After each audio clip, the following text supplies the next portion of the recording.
আসসালামু আলাইকুম। আজকে আমরা এসএসসি ফিজিক্স পদার্থবিজ্ঞান দ্বিতীয় অধ্যায়ের 3টা সংজ্ঞা শিখব। তো সংজ্ঞা 3টির নাম আমার মোবাইলের স্ক্রিনে দেখা যাইতেছে। তো সেখানে দেখা যাইতেছে প্রসঙ্গ কাঠামো, স্থিতি এবং গতি বলতে কি বোঝায়। তো মনে করো আমি তোমাদের সামনে দাঁড়িয়ে আছি।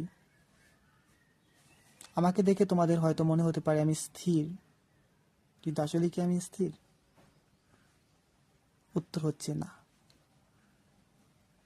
তো কেন না? আসলে পৃথিবীর কোনো গতি পরম নয়, সকল গতি আপেক্ষিক।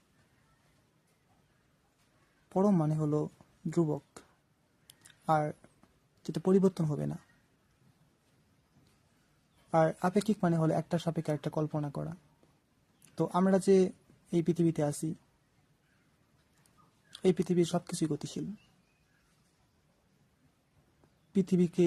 পৃথিবী প্রতিনিয়ত ঘুরতেছে, সূর্যও ঘুরতেছে। সো প্রকৃতপক্ষে স্থির কোনো বস্তু এই পৃথিবীতে নেই।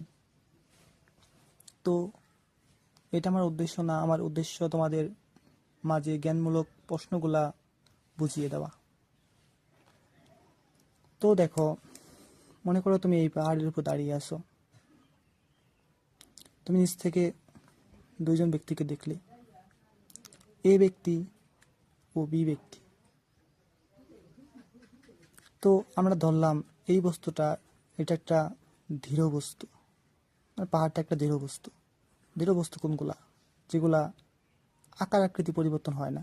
তো এটা আমরা বাইরে থেকে বল প্রয়োগ করেও আকার আকৃতি পরিবর্তন করতে পারবো না। তো এর সাপেক্ষে এখন তো তুমিও এখানেই আসো, মানে তুমিও দৃঢ় বস্তুর মতো হয়ে গেল আর কি।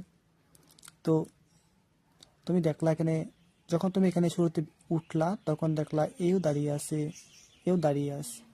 মানে যখন t=0 এর সরণ 0, যখন t=0 এর সরণও 0। কিন্তু 5 মিনিট পর দেখলা যখন t=0 তখন এর সরণ হলো 0, মানে এখানেই তাকে আবার দেখতে পেরেছো। কিন্তু একে 5 মিনিট পর দেখলা সে আর এখানে নাই, সে হেঁটে এইখানে চলে আসছে।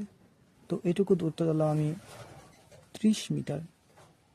তো তার অবস্থান এখন এইখানে। তো এটা ভি বস্তু।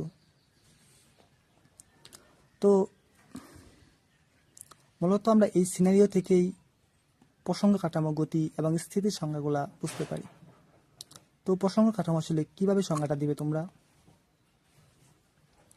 এটাকে কল্পনা করো দৃঢ় বস্তু।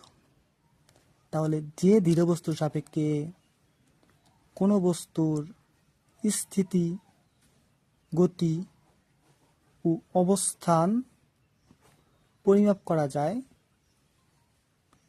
তাকেই প্রসঙ্গ কাঠামো বলে। আশা করি তোমরা প্রসঙ্গ কাঠামোর সংজ্ঞাটা বুঝতে পেরেছো। আমি আরো একবার বলে দিই, যে দৃঢ় বস্তুর সাপেক্ষে কোনো বস্তুর স্থিতি এবং গতি, এটা দাঁড়িয়েছিল মানে কি স্থির, আর এটা মানে চলতে শুরু করেছিল মানে কি চলে হেঁটে এখানে আসছে, তার মানে কি এটা গতিশীল। তো যে দৃঢ় বস্তুর সাপেক্ষে কোনো বস্তুর গতি, স্থিতি এবং অবস্থান পরিমাপ করা যায় তাই প্রসঙ্গ কাঠামো। এখন আমরা দেখব স্থির বস্তু কি বা স্থিতি কি। এখন দেখো, এটা একটা প্রসঙ্গ কাঠামো। তাহলে এই প্রসঙ্গ কাঠামোর সাপেক্ষে এটার সময় অতিক্রম হয়েছে কিন্তু এর দূরত্ব কোনো পরিবর্তন ঘটে নাই। তার মানে কি বস্তুটা স্থির বলতে পারবো আমরা। তো এই সংজ্ঞাটা তোমরা এভাবে দিবা যে প্রসঙ্গ কাঠামোর সাপেক্ষে নির্দিষ্ট সময় অতিবাহিত হওয়ার সাথে সাথে যদি কোনো বস্তুর অবস্থানের পরিবর্তন না হয় তবে সেই বস্তুটিকে বলা হবে স্থির বস্তু, এবং বস্তুর এই অবস্থান অপরিবর্তিত থাকার ঘটনাকেই বলা হয় স্থিতি। তো আশা করি তোমরা এটা বুঝতে পেরেছো। এখন আমরা শিখব গতির সংজ্ঞাটা। তো আমরা একইভাবে আবার এই দুটির সাথে কানেক্ট করে বলবো। তাহলে প্রসঙ্গ কাঠামোর সাপেক্ষে নির্দিষ্ট সময় অতিবাহিত হওয়ার সাথে সাথে যদি কোনো বস্তুর অবস্থানের পরিবর্তন হয় সেটাই গতি। আর এই অবস্থানের পরিবর্তন হওয়ার ঘটনাকেই বলা হয় গতিশীল অবস্থা।